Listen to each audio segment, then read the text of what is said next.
politique. Son retour ce mardi à Whirlpool avait été conçu pour cela, reprendre contact avec le terrain social, afficher les promesses tenues au monde ouvrier, marteler les mesures budgétaires favorables au pouvoir d'achat, renouer avec la bienveillance de sa campagne éclair pendant la présidentielle.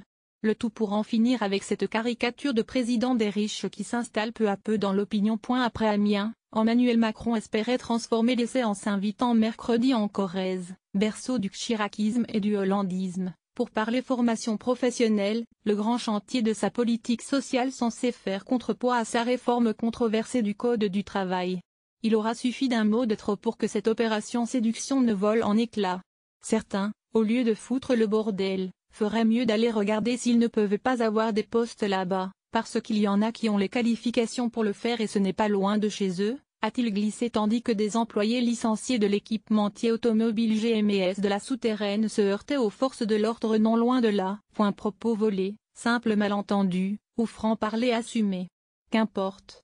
En ciblant des salariés en lutte pour préserver leur emploi sous les gaz lacrymogènes, Emmanuel Macron a instantanément réactivé le procès en mépris de classe que lui intentent ses adversaires de droite comme de gauche depuis son entrée dans la vie politique active.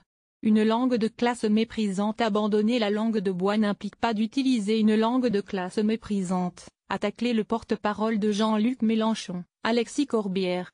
Décidément Macron ne manque pas une occasion d'exprimer son mépris pour les Français, a renchéri la députée LR Valérie Boyer.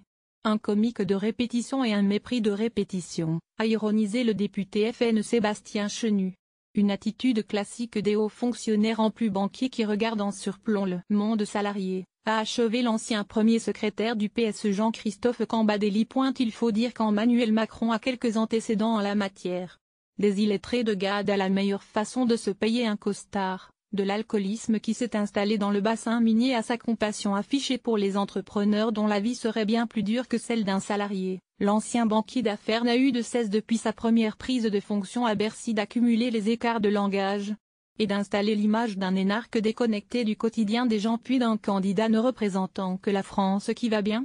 Au premier tour de la présidentielle, le poids de cette étiquette s'était ressenti jusque dans les urnes. Seuls 16% des ouvriers avaient voté pour lui contre 43% pour Marine Le Pen et 21% pour Jean-Luc Mélenchon. Depuis son arrivée à l'Élysée, sa cote de popularité s'en ressent encore. Selon un sondage IFO pour Paris Match et Le Figaro, 28% des ouvriers lui accordent leur confiance contre 51% des cadres. Alexandre Boudet @Alex-Boudet, 5 octobre 2017. Un président des riches pour un budget du CAC 40 partisan assumé d'un parler cash qui fut longtemps la marque de fabrique de Nicolas Sarkozy. Le chef de l'État n'a jamais réussi à se débarrasser de ce sparadrap du mépris de classe.